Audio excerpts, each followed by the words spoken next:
Check out that bad boy. This sablefish was donated by Jindara Sablefish, one of our earliest Instagram followers. It's about 24 hours old. They shipped it straight from Nanaimo and I picked it up at the airport. Let's do some home cooking.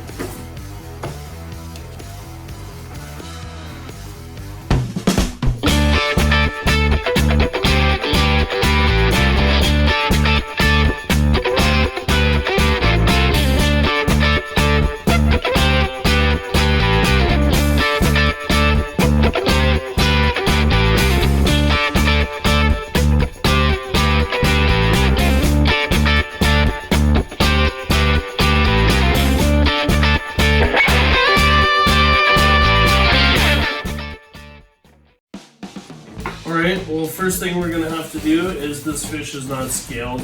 You're not going to want to eat the scales. So I find the trick to not making a huge mess. It's a little unconventional, but it's to use a garbage bag. It basically just makes a wall, so as I do this, it's not going to be shooting scales everywhere. And I don't have a proper fish scaler. Normally it's just a piece of metal with some kind of teeth on it, but I'm going to use an old paring knife. And we're going to scrape all these scales off.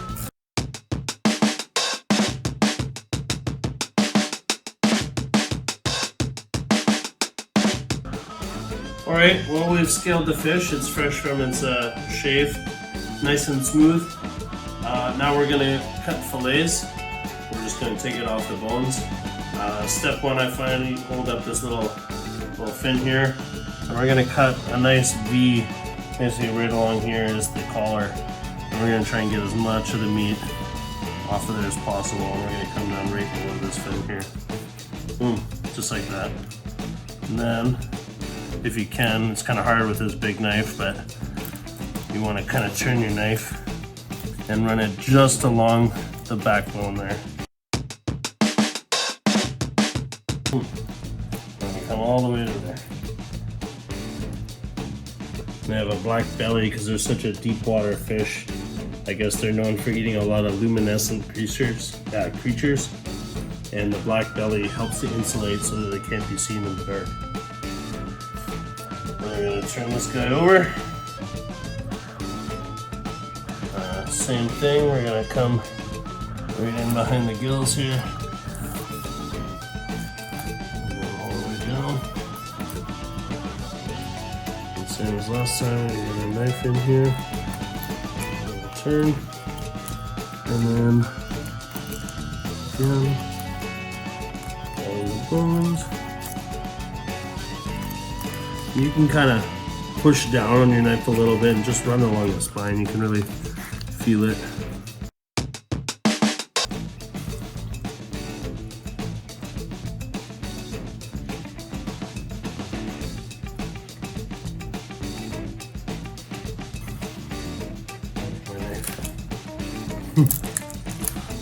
Finish taking the head off.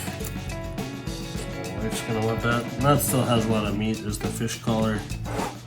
You could use that to make a stock, or depending how Asian your wife is, she might eat it barbecued. We're going to cut that in half, and we'll definitely use that to make a stock later. That's why we're going to put that aside for now. Here, I managed to miss the bones. Cut those out.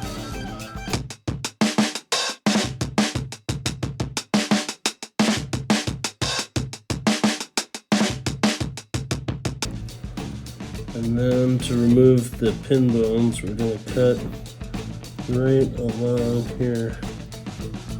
And again, right on this side.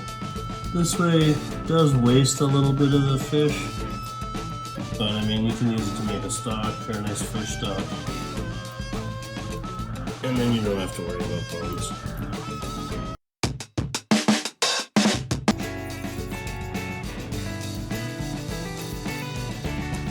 So there we've removed the pin bones, just 2 little cuts. Sometimes your butcher can do that for you. Here we have all our filleted sablefish. This was just from that one fish, and all the trim that we're going to use to make a fish stock or something in the future. Alright, we've cleaned up. Now we're going to make this sablefish. Today we're going to be making a infused maple-soy glazed sablefish. First thing we're going to have to do is make the marinade. So here we've got some soy sauce. I got some cherry infused vinegar from the vinegar lady, and some noble maple syrup infused with Tahitian vanilla bean and Egyptian chamomile. So we're gonna mix equal parts just in a bowl here. I just measured them out to show you what they all were. Just to get them all amalgamated. And now we're gonna marinate our sablefish. Let's see how we do. Ooh, that's got a lot of flavors. This is gonna be good. Try and keep the skin a little bit dry because I want to try and get it crispy since we spent all that time scaling it. So I'm going to flip that over so we just get the fleshy bits. And we're going to add a little bit on the plate here. Just enough to really just coat the bone. Maybe it's a little. And I'm just going to lift it up to make sure it gets underneath. And we're going to put that in the fridge for a couple hours just to let that kind of absorb in. And in the meantime, we're going to get a head start on some of these side dishes. Now to go along with our sablefish, I'm going to be making a preserved lemon and artichoke risotto, and going to do a saute of red kale and shishito peppers.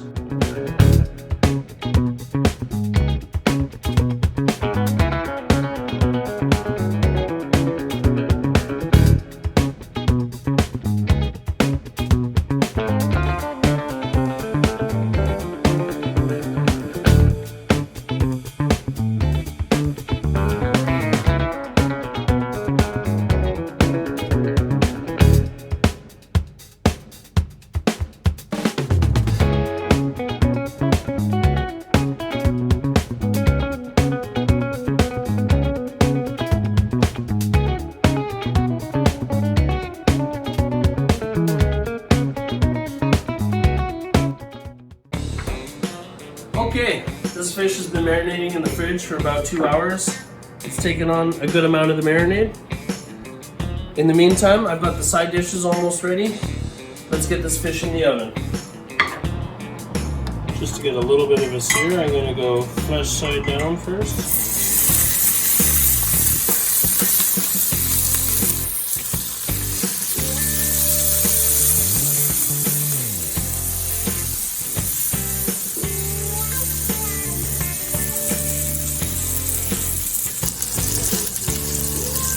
Let's put that over.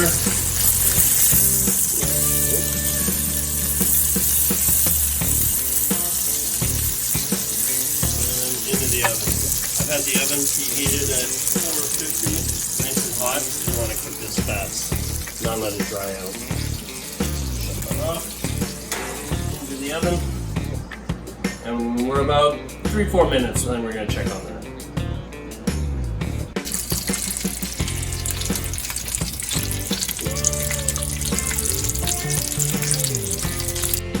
Alright, fish should be ready now. Careful not to stick your face right in there. We're going to take that guy out. We're also going to take our saute out. The kale's just getting a little bit crispy. Perfect. First, there's just a little bit of oil that came out of the fish, plus the oil used to sear it. We're going to drain that out of here. Look at that fish, nice and brown.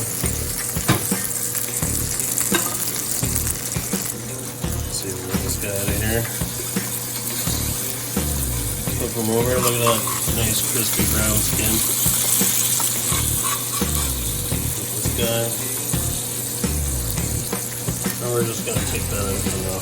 We're going to put it on the side. Oops, I lost the skin. And the other piece.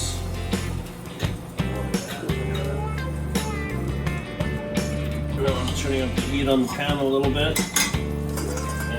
Our sauce that we made earlier, our glaze. We're just going to put that in the pan. It's hotter, but that's alright. We're going to let that come up to a boil. For that, I'm just going to add a little bit of butter.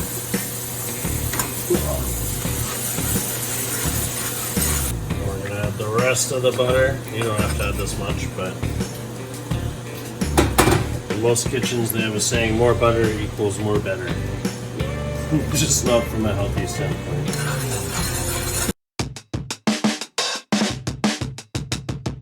See there where the bubbles are just starting to increase in size. That means it's really starting to, the sugar's melted and it's all kind of pulled together. And I'm just going to shut it off right there. We're going to stir it. Oh yeah, look at that caramel. I'm just going to put just a little bit over top for now.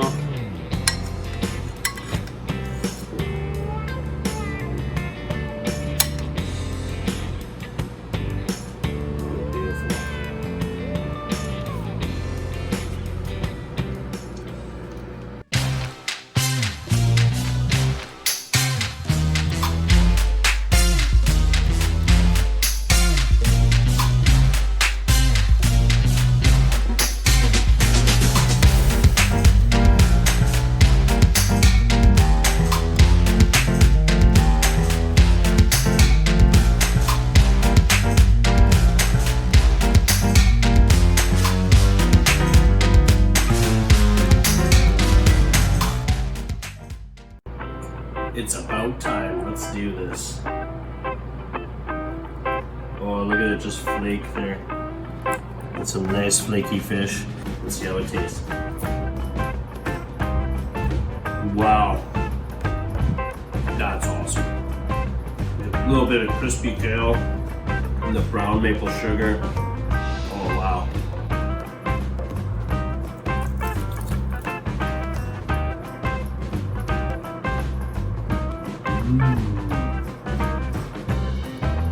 If you enjoyed this video nearly as much as we enjoyed making it, please leave a like and comment.